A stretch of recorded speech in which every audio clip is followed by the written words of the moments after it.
Olá, graças a Deus, mais um grande dia, como sempre, uma grande oportunidade. É um privilégio imenso, maravilhoso, como sempre, poderoso poder compartilhar a palavra de Deus, a mensagem que nos liberta, que nos cura, que nos transforma, que nos traz respostas e vitórias. Nós temos ouvido e visto Deus falar conosco através das suas sagradas palavras, as sagradas escrituras. E hoje mais uma grande oportunidade. Estamos lendo, como vamos estar hoje meditando na palavra em 1 Samuel 5, no capítulo 5 e 6. A mensagem fantástica, nós temos lido a história de Israel, como Deus usou o profeta Samuel, a revelação que houve sobre a casa de Eli. É aqui que nós encerramos a leitura de ontem, quando morreu a mãe do menino que nasceu, colocaram o nome de Icabude, porque a glória se foi de Israel. Então, porque a arca tinha sido tomada. Olha só que situação que essa arca trouxe sobre as pessoas que assim realmente levaram ela consigo, os filisteus. Olha aqui no capítulo 5. Depois que os filisteus tomaram a arca de Deus, eles a levaram de Ebenezer para Asdod. E lá colocaram dentro do templo de Dagon, do lado da sua estátua.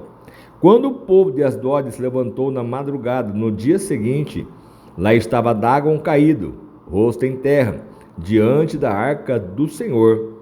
Eles levantaram Dagon e a colocaram de volta em seu lugar. Mas na manhã seguinte, quando se levantaram de madrugada, lá estava Dagon caído, rosto em terra, diante da arca do Senhor. A sua cabeça e mãos tinham sido quebrados e estavam sobre a soleira, só o seu corpo ficou no lugar. Por isso até hoje o sacerdote de Dagon e todos que entram em seu templo de Asdod não pisam na soleira. Olha só que situação interessante, né? Como que a idolatria escravizava esse povo, os filisteus, como eles adoravam essa imagem, a qual diante da arca do Senhor, ela não pôde ficar de pé, teve que se prostrar perante o próprio Deus. Ainda que se levantaram, porque um Deus não precisava ser levantado, mas levantaram essa estátua, e no outro dia essa estátua caiu, quebrou, saiu a cabeça fora, os braços, enfim, foi até para a soleira, a qual está aqui realmente escrito que não pisa na soleira até o dia de hoje. Então, as situações onde as pessoas brincam com aquilo que é sagrado, aquilo que é de Deus, como já ouvimos por diversas vezes, mensagens e palavras, aqueles que tocam naquilo que é sagrado, aquilo que realmente é consagrado ao Senhor, não ficam impune. E aí então, olha só o que aconteceu. Depois disso, a mão do Senhor pesou sobre o povo de Asdod e dos arredores, trazendo devastação sobre eles e os afligindo com tumores, que eram na verdade hemorroidas. Quando os homens de Asdod viram o que estava acontecendo, disseram: a arca do Deus de Israel não deve ficar aqui conosco, pois a mão dele pesa sobre nós e sobre o nosso Deus Dagon. Então reuniram todos os governantes dos filisteus e lhes perguntaram: o que faremos com a arca do Deus de Israel? E eles responderam: levem a arca do Deus de Israel para Gate. E então levaram a arca do Deus de Israel. Mas quando a arca chegou, a mão do Senhor castigou aquela cidade, ele trouxe grande pânico. Ele afligiu também o povo da cidade, jovens e velhos, com uma epidemia de tumores. Então enviaram a arca de Deus para Ecrom. Mas quando a arca de Deus estava entrando na cidade de Ecrom, o povo começou a gritar, tanto pânico, medo que veio, porque já começou as notícias se espalharem, que leva para um lugar, leva para o outro. Deus começou a se manifestar o seu poder sobre a sua própria moradia, que era a arca da aliança, a qual foi feita para esse propósito, para que ele pudesse estar sempre junto ao seu povo. E assim eles trouxeram a arca de Deus de Israel para cá, a fim de matar o nosso povo. Então eles começaram a gritar, porque disseram: olha só, trouxeram a arca de Deus de Israel para cá, a fim de matar nós, nosso povo.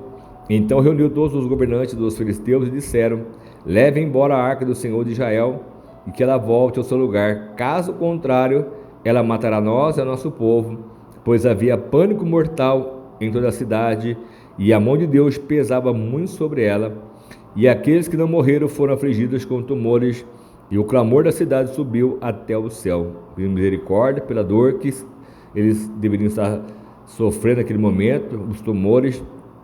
E quando já fazia 7 meses que a arca do Senhor estava em território filisteu, os filisteus chamaram os sacerdotes e adivinhos e disseram: o que faremos com a arca do Senhor?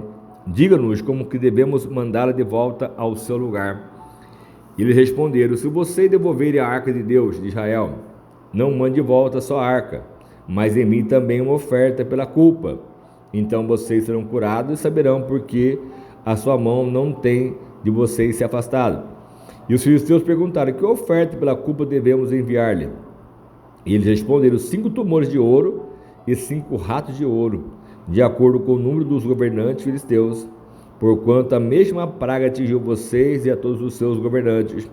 Façam imagem de tumores, de ratos, que estão o país assolando, e deem glória ao Deus de Israel. Talvez alivie a sua mão sobre vocês, seus deuses e a sua terra. Por que ter o coração obstinado como os egípcios e o faraó? Só quando esse Deus os tratou severamente, eles deixaram os israelitas seguirem o seu caminho. Então você vê que eles conheciam já a história, como o faraó endureceu o coração, o quanto foi realmente assolado, né, porque a mão de Deus pesava sobre o Egito. E aqui então eles tomaram não precisamos viver aqui 10 pragas, enfim, para sermos despertados, precisamos perder o que temos.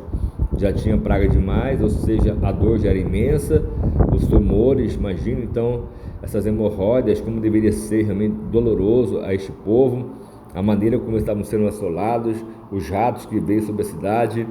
E aí então disseram no 7: agora então prepare uma carroça nova com 2 vacas que deram cria e sobre as quais nunca foi colocado jugo. Amarrem-nas as carroças, mas afastem dela os seus bezerros e ponham no curral.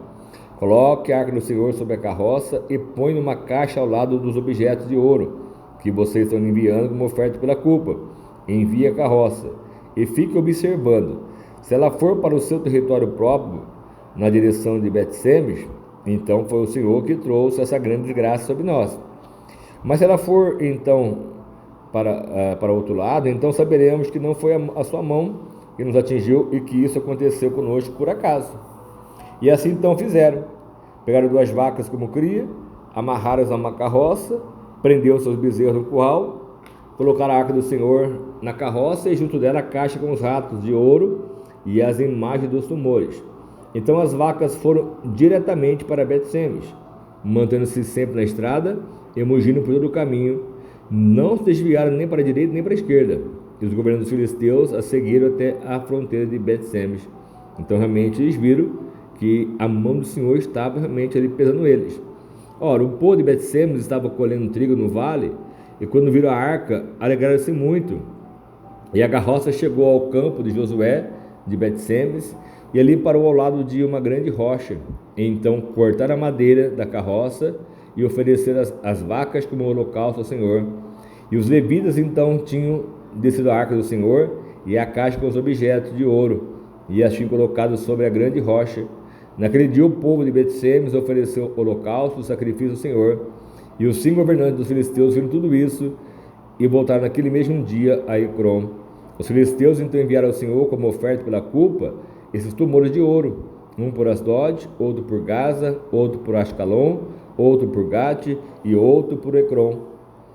O número dos ratos de ouro também foi conforme o número das cidades filisteias que pertenciam aos 5 governantes, tanto as cidades fortificadas como os povoados do campo. A grande rocha sobre a qual puseram a arca do Senhor é até hoje uma testemunha no campo de Josué de Bet-Semes. E o Senhor então, contudo, feriu alguns dos homens de Bet-Semes, matando 70 deles, por terem olhado para dentro da arca do Senhor. O povo chorou por causa da grande matança que o Senhor fizera, e os homens de Bet-Semes perguntaram: quem pode permanecer na presença do Senhor, esse Deus santo? E a quem enviaremos a arca para que ele se afaste de nós? Então enviaram mensageiros ao povo de Quirite-Jearim, dizendo: os filisteus devolveram a arca do Senhor, venham e a levem para vocês. Então olha só o que vamos estar lendo depois, amanhã no capítulo 7, até depois no capítulo 8, amanhã. Eu tenho certeza que vai se revelar muito forte ao seu coração, à sua alma, dando a você uma revelação muito maior do que a gente estar debaixo dessa proteção desse Deus, poder obedecer em tudo. Você vê que esses filisteus, eles fizeram realmente uma matança sobre Israel, pegou realmente, acabou com o povo de Israel naquele momento. Se não me engano, foi mais de 30 mil homens que morreram à espada, enfim. E o profeta Eli morreu, os seus filhos morreram, a sua nora morreu, nasceu um filho. E aí levaram essa arca do Senhor como se fosse um troféu. Vencemos o povo de Israel, mas como gemeram, como padeceram por medo de tocar naquilo não deveria ter tocado. Pode ver que os próprios israelitas, quando abriram a arca para olhar para dentro dela, 70 morreram no mesmo momento. O povo chorou por causa desse grande momento, essa matança que o Senhor fez, porque realmente quando colocaram os olhos dentro da arca, eles foram fulminados, 70 deles. Então, nós temos aqui realmente muitos assuntos para poder tomar posição na vida, né? Deixar de ser curioso, porque esse povo, na verdade, quis olhar dentro da arca para saber o que tinha dentro dela, de onde vinha o seu poder, enfim, e foram exterminados, porque era uma maneira que Deus estava usando para guiar o seu povo, como foi lá no Egito, quando saíram lá do Egito, na terra da escravidão, quando foram no deserto, também quando foi ordenado que assim fizesse, o tabernáculo, a arca do concerto, enfim, tudo certinho, tudo da forma como Deus ordenou que assim fizessem. E assim estava agora com esse momento, essa arca sobre as suas mãos, e não sabiam nem o que fazer conforme a matança que foi naquele momento. E é onde então enviaram ao povo de Quirite a Jearim, dizendo: os filisteus devolveu a arca do Senhor, e venham e leve de volta para vocês. Então tinha uma forma, maneira de levar, a maneira como Deus ele ordena que assim fizessem. Então tinha que ter toda uma reverência, uma determinação, um modelo, uma forma, uma maneira para poder fazer conforme Deus ele se agrada. Nós sabemos muitas coisas, nós não podemos fazer de qualquer maneira, de qualquer forma, de qualquer jeito. Nós vamos estar atentos à maneira e à forma do próprio Deus, porque Ele dá tanto a direção, a visão, a capacitação para fazer o que tem que ser feito. E, consequentemente, Ele vai abençoar ainda muito mais. Amém? Em nome de Jesus. Senhor amado Pai, nós entramos agora em oração, crendo e confiando que o Senhor vai realmente surpreender e abençoar muito a cada um de nós. Que sejamos agraciados, recompensados, transformados, libertos, prosperados, porque eu sei que a sua presença ela vai fazer a diferença, meu Pai, sobre a nossa vida. Por isso eu oro, eu clamo, eu peço a tua presença se manifesta sobre nós de forma especial, porque se formos honrados por ti, Pai, ninguém poderá nos chegar ao lugar desejado, como o Senhor foi com o teu povo, Pai, quando estava em comunhão contigo. Eles venceram guerras, batalhas, meu Deus, reinos, como o Senhor mesmo venceu por si mesmo, meu Pai, sobre essa questão dessa arca. O Senhor trouxe de volta, meu Pai, para o seu povo de Israel, não precisou ninguém ir buscá-la, o Senhor trouxe de volta, meu Pai, mediante a sua força, o seu querer e a sua virtude, meu Pai.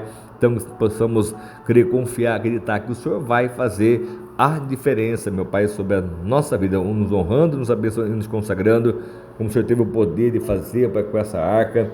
O Senhor tem o poder de fazer o que o Senhor bem quiser com cada um de nós, com cada coração, aquele que se afastou do Senhor, que o Senhor faça voltar para a sua casa, para a sua obra, para o teu reino, para te louvar, para te adorar, para buscar sempre a tua face. Então que assim aconteça e prevaleça sobre o teu povo sempre a tua vontade, porque eu sei que ela é soberana e quer nos abençoar ainda muito mais. Obrigado por tudo mais uma vez, meu Deus, eu peço essa bênção e já te agradeço como sempre, em nome do Filho amado, do Senhor Jesus. Amém? Deus abençoe a todos, fica com Deus, tenha uma ótima tarde, em nome de Jesus.